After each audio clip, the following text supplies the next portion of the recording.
Well, hi all, big welcome back to the channel and our 100k Overland build challenge. Don't forget to like and subscribe and find out how we progress this year with our dream Overland build.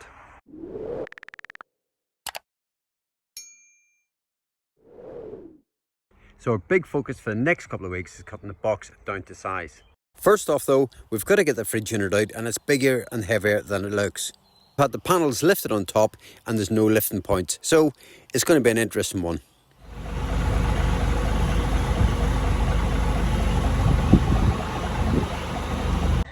Okay, well that's the fridge unit out. I was hoping to film a lot more of that, but I ended up being on the roof of the box because it was quite precarious. We're trying to get the straps right, we're trying to sort of line it up because obviously it was sort of tilting and moving.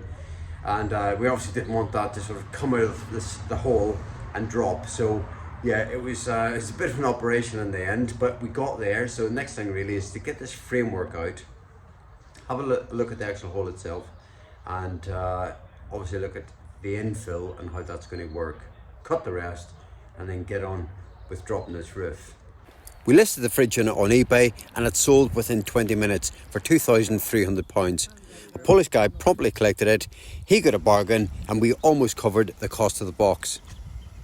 Okay, so as you can see, I'm halfway through propping up the roof. I've got another three, it'll be 6 acros in total to allow me to sort of cut the corners and that sort of final 5mm cut on the GRP on the outside. And then once that's done, this roof effectively will be floating and or suspended with the acros, which allow me just to remove the last sort of section of sort of 200mm material before we clean it out and drop it.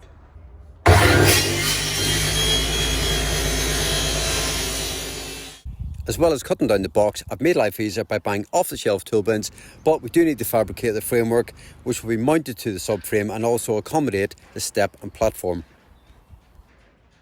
Well, I'm stood up on a trestle at the moment because I'm just about to cut the outside of the box. You can see the initial cut line just here, and this is how much is coming off, which is basically above the extrusion because the ceiling or the roof is here.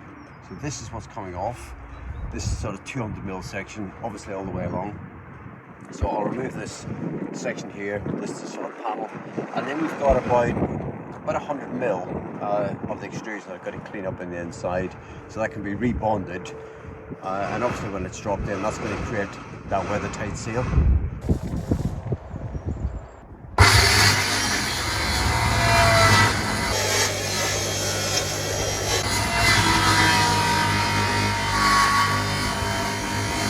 Well, I'm just stood around the corner today because it's actually really windy, and I'm going to take these goggles off because they look ridiculous. But we've got one section out, which is great. It just popped out in the end. I mean, obviously a lot of pressure in there. Cut the last inch and it just sort of made a bang and pulled out actually quite easily. So all the joins or all the cuts are joined, and that was great, which made life easy. So right, need to get on with the cleanup operation before we do anything else.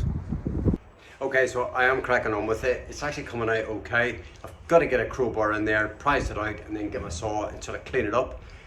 And you can see that 200mm now really clearly. That's what it came out. And yeah, it's actually going okay. So hopefully within about 2 days, that'll be good to go. So just on the other side of the truck, just sitting up on top of the subframe right now, that is the framework for the lockers on this side. That's going to get painted, it's not going to get galvanized. So I think what we're going to do is have a bite of lunch, get rid of all of that. That's the platform on the other side along with the steps. Get all that off and get it out of here for that last check. I fit the larger springs to the front end, stick it on a couple of blocks, and can quickly see an issue with the limited articulation.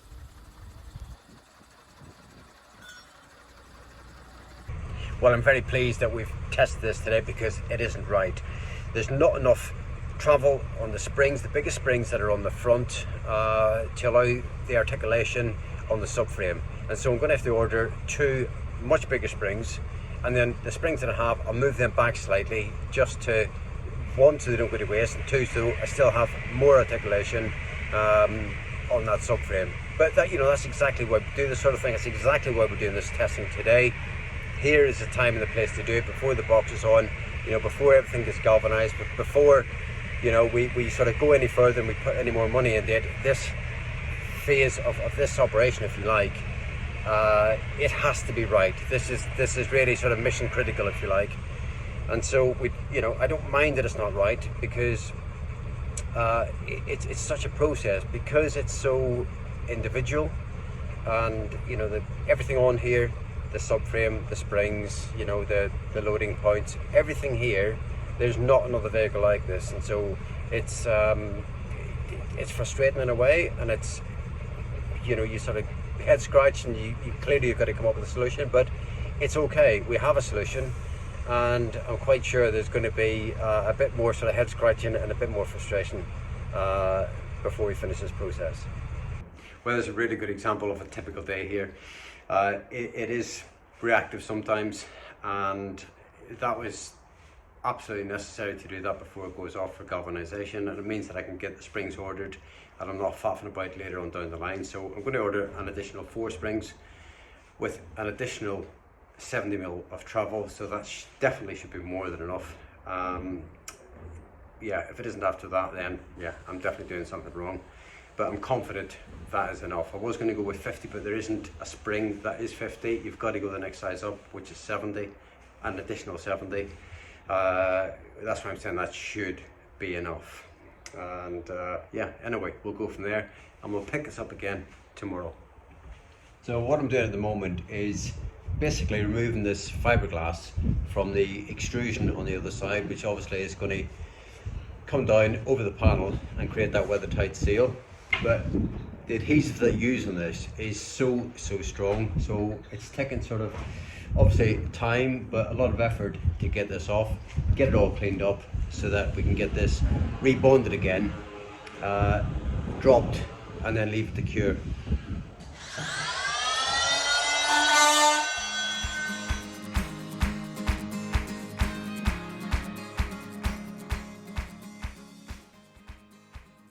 Okay, that's one side done. Basically, it's almost cleaned up. The only thing is left to do really is just give it that final swab before we put the adhesive on.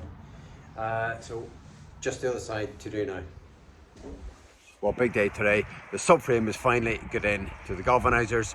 Guys turning up this morning to pick it up, which is great. And typically it's raining, and because the truck's been sat and slide for about the last 7 weeks, obviously in that time we've been titivating the step, the platform. Obviously a bit of testing when the sun has been shining, which is great, but it's taken up the space inside. So I know the guys will be pleased to get it out of there and get the space back, because clearly it's made of steel. If it was sat outside, it's going to rust, and once it goes to the galvanizers, if it is rusty, then it's going to get shot blasted, and then we incur the cost for that. So hopefully it's just a case of getting it there straight into the acid bath, and then it gets galvanized, and hopefully we'll get it back in about 10 days thereabouts. So that's a big step forward. So just a quick one on the cost of the galvanization. We don't actually know how much it's going to cost. We think it's about £800, and that's a very approximate ballpark, and that's because it's done on weight. Now, it's not just the subframe. We've got the step, the platform, there's a few component parts, and collectively that'll go to the galvanizers. They'll weigh it in its raw form, and that'll determine how much we pay. Now, there's a transport cost as well, because clearly it's a big item. I haven't got the equipment to get it there, so we've got to pay a company to collect it, to take it there, and obviously to bring it back. So as soon as we know how much it's going to cost, we'll keep you posted. And sure enough, in the pouring rain, we removed the subframe and load it onto their transport for galvanization. So big day today. So 8 weeks ago we ordered our windows and doors from Outbound Windows in the Netherlands, and they're being delivered today. They've been in holding for a day or two until we paid the tax, but that's all paid, and yeah, we're hoping to take delivery at some point this afternoon. Okay, so that's one side completely done. Took a little while to clean out the corner. Obviously it's a little bit awkward. The trim's cut on the outside as well. And where the fridge was, there's a big steel frame in there, which I've had to cut out. So that was a bit of a mission to get that cut as well. And the rest of it, actually on this side, although it's all still in place, it's all been cut. So I'm hoping, a little bit of time, I'm hoping by the end of today, that'll pretty much all be out. So yeah, let's get cracking.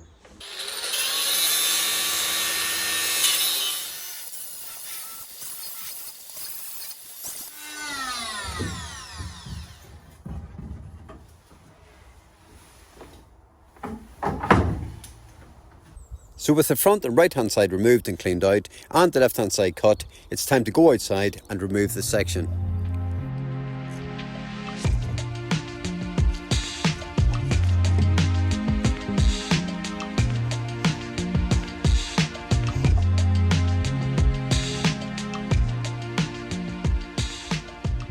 Okay, so just taken out 120mm section.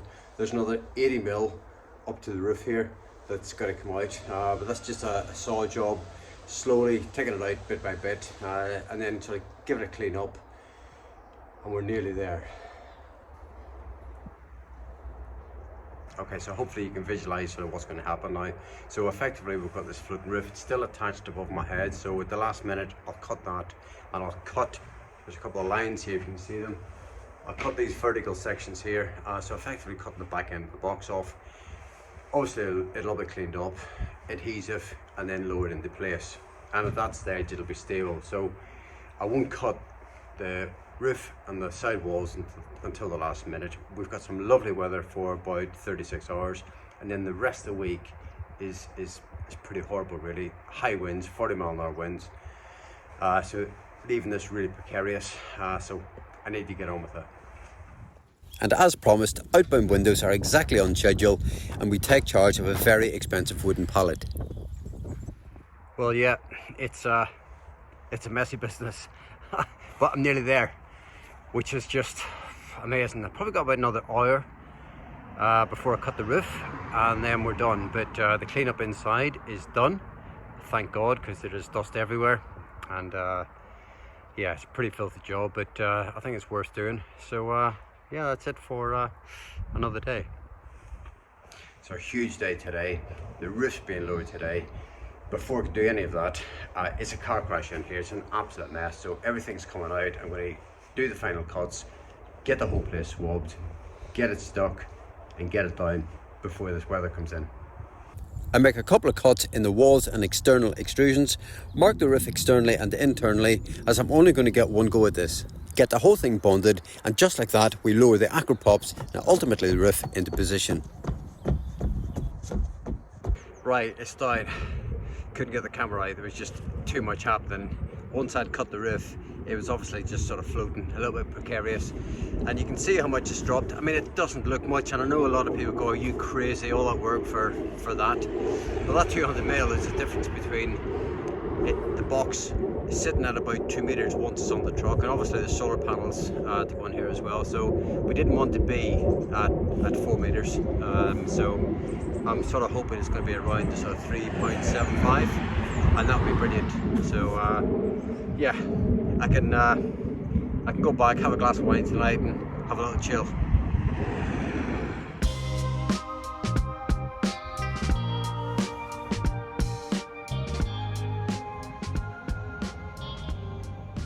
Well, what a day, it's finally down. Well, honestly, we're right up against the clock. It's held off weather-wise, but it is going to rain tonight, so the yard's about to shut, so I'm going to go back and have a nice cup of tea. Well guys, morning. Well, after that crazy busy day yesterday, I'm back here just to sort out the carnage that's sort of left. The place is in the right state, so I've already sort of started moving out some rubbish.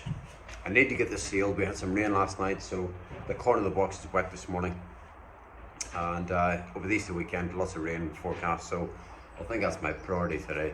Get this sealed up for now, and then next week hopefully I can get the back off, get the new panel in, and then up here on my left hand side there's a door going in just here, so it's starting to get exciting.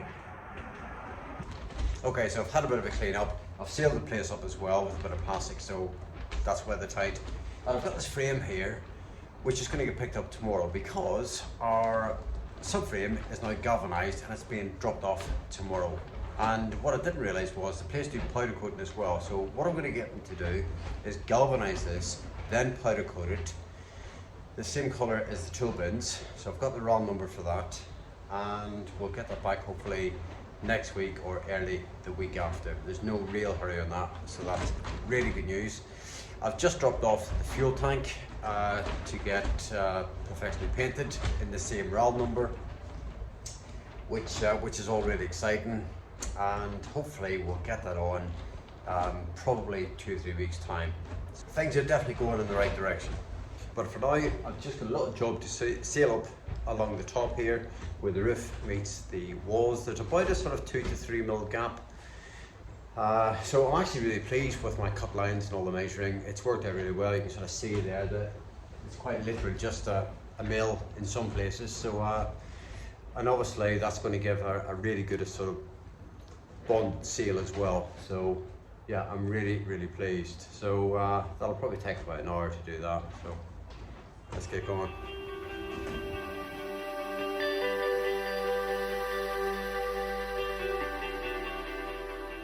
So I've had a few people ask me already what I'm going to use to glue the box back together, and it's basically this. It's called Fast Cure. It's made by a company called CBF, and they provide a whole range of products to commercial bodybuilders and fabricators throughout the country. They've got a huge range, and this is recommended by my fabricators here. And I've used all the Sika products, which are excellent.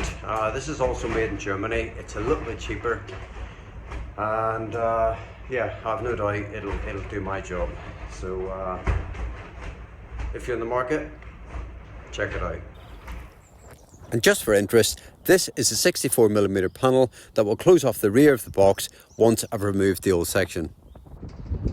Well, it's a really windy day here in Norfolk, and as well as the subframe, we've got the platform and step back from the galvanizers as well. So hopefully next week or maybe the week after we'll get that all put together. Obviously lots of work to do in the box as well, so windows and doors are sort of next up in terms of, you know, the work I've got to do. And obviously once that's done, we'll get that mounted onto the subframe. And yeah, I mean, I'm just, you know, really sort of buzzing how it's come together, because it's only, I've not got that many weeks now. The week's kind of running out before we've got to get the whole thing into the paint shop. Well, we're in Cromer Pier today on the north coast of Norfolk, and it's a beautiful day, sun's shining.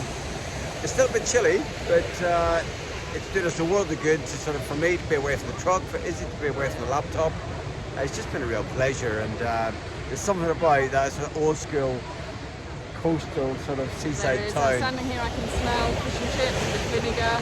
There's an ice cream place at the top of the pier, so yeah, we might go and treat ourselves. Yeah. It's just nice to be away from work. It is, yeah. Right, I'll do a little spin round. It's a bit of sun today, so, but it just feels so good. Right, come on Iz. Let's go and get an ice cream.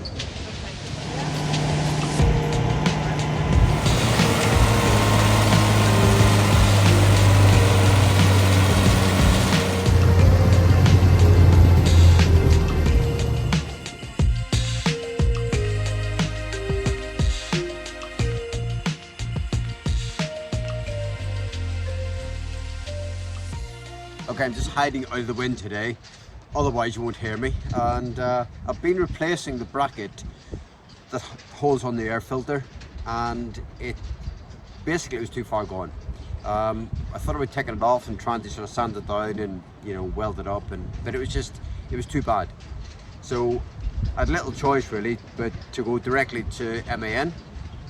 It's an MAN only part, can't get it anywhere else, and therefore it's always going to be expensive, as in sort of hundreds of pounds. I'll dig out the original invoice and sort of share with you sort of how much this stuff costs. It's just ridiculous really for a simple bracket. But I've had to take off the air filter housing all the way up to the engine, which I've sort of masked off. It was a bit of a pain in the ass, but I've got the worst of it done now, so I'm just getting it back together, and that's another job done.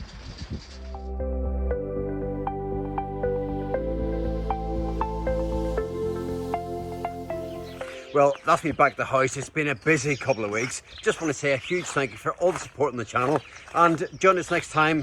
Hopefully I'll have a couple of windows and a door in and a few other bits and pieces. See you then.